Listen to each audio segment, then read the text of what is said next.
સુરતના સરથાણા વિસ્તારમાં થયેલા તક્ષશિલા અગ્નિકાંડને લઈ 7 વર્ષ પૂર્ણ થયા છે। આ અવસરે તક્ષશિલા સ્મારક હોલ ખાતે શ્રદ્ધાંજલિ કાર્યક્રમને લોકસભાનું આયોજન કરવામાં આવ્યું હતું। કાર્યક્રમમાં મૃતક વિદ્યાર્થીઓના વાલીઓ સહિત અનેક લોકો હાજર રહ્યા હતા અને હજુ સુધી પૂર્ણ ન્યાય નહીં મળ્યાનો આક્ષેપ કરી જવાબદારો સામે કડક કાર્યવાહી કરવાની માંગ ઉઠાવી હતી। વર્ષ 2019માં બનેલી તક્ષશિલા અગ્નિકાંડની દુર્ઘટનાએ સમગ્ર સુરત સહિત દેશને હચમચાવી દીધી હતી। આ દુર્ઘટનામાં અનેક નિર્દોષ વિદ્યાર્થીઓ જીવ ગુમાવ્યા હતા। ઘટનાને આજે 7 વર્ષ પૂર્ણ થતાં તક્ષશિલા સ્મારક હોલ ખાતે શ્રદ્ધાંજલિ કાર્યક્રમ યોજાયો હતો, જેમાં મૃતક વિદ્યાર્થીઓના પરિવારજનો, સામાજિક આગેવાનો અને સ્થાનિક લોકો ઉપસ્થિત રહ્યા હતા। કાર્યક્રમ દરમિયાન દીપ પ્રજ્વલન કરી અને 2 મિનિટનું મૌન પાળી મૃતકોને શ્રદ્ધાંજલિ અર્પણ કરવામાં આવી।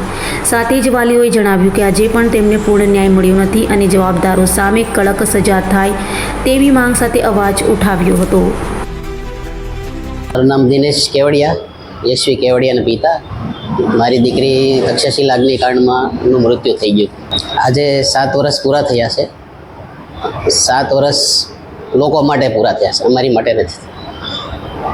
અમારે તો હજી આઝાદ બનાવ બન્યો એવું અમને દેખાઈ રહ્યું છે અને 7 વર્ષના સંઘર્ષમાં હજી આજે પણ અમને ન્યાયની કોઈ આશા દેખાતી નથી અને ન્યાય મળશે તો એ કેવો મળશે એ ખ્યાલ નથી, કારણ કે ચાર્જશીટ પ્રમાણે કેસ ચાલે છે। ચાર્જશીટ જ અધૂરી બનાવેલી છે।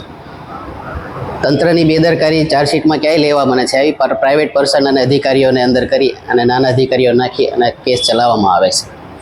છતાંય 7 વર્ષ થયા ખાલી ઇનલીગલ કન્સ્ટ્રક્શન ઉપર જ આખો કેસ ચાલે છે। ફાયર બ્રિગેડ આવી ગયું હતું, એ પછી બચાવ કેમ ન થયો? એકેય બાળક ફાયર બ્રિગેડ કેમ ન બચાવી શક્યું?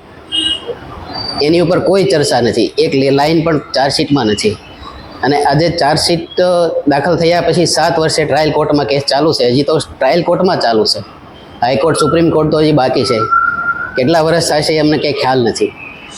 અને કેસ ચલાવવામાં જેણે ચાર્જશીટ બનાવી છે, અધિકારીઓ, ડીસીબીના, ક્રાઇમ બ્રાન્ચ ડીસીબીના અધિકારીઓને વોરંટ કાઢવા પડે છે, તો કોર્ટમાં જુબાની દેવા આવે છે। હવે જે ચાર્જશીટ જેણે બનાવી છે એ લોકોએ જો જુબાની દેવા કોર્ટમાં હાજર ના થઈ શકતા હોય તો પછી અમારે ન્યાયની આશા કોની પાસે રાખવાની? હા, જયસુખભાઈ ગજેરા, તક્ષશિલા અગ્નિકાંડમાં અમારી દીકરી ગ્રીષ્મા ગજેરાનો ભોગ લેવાયો। આ દુર્ઘટનાને આજે 7 વર્ષ પૂરા થયા। 7મી વાર્ષિક શ્રદ્ધાંજલિ રૂપે અમે 22 પરિવારો આજે શ્રદ્ધાંજલિ આપવા અહીંયા એકઠા થયા છે। આ કેસમાં અત્યારે અમારે સેશન કોર્ટમાં કેસ ચાલે છે અને જે તપાસ થઈ જોઈએ એ તપાસ અધિકારી દ્વારા તપાસ પૂરી થઈ નથી। ચાર્જશીટ 6000 પાનાની 6 થી 7000 પેજની ચાર્જશીટ બનાવી છે, પણ આખી બકવાસ છે। ઇનલીગલી કન્સ્ટ્રક્શન પર જ આખી ચાર્જશીટ બનાવી છે। જે મોટા માથાઓની જવાબદારી હતી એ લોકોને આરોપી બનાવવામાં આવ્યા નથી। અમારી વારંવાર અરજી છતાં કોઈ જાતની અમારી કોઈ વાત સાંભળી નથી। કોઈ મોટા નેતાઓને મળ્યા છે તો બી ફક્ત બાંયધરી આપે છે અને આશ્વાસન સિવાય કશું એ લોકો આપતા નથી। આજે 6 મહિનામાં જે કેસ પૂરો થવો જોઈએ એને બદલે 7 વર્ષ અત્યારે સેશન કોર્ટમાં કેસ ચાલે છે।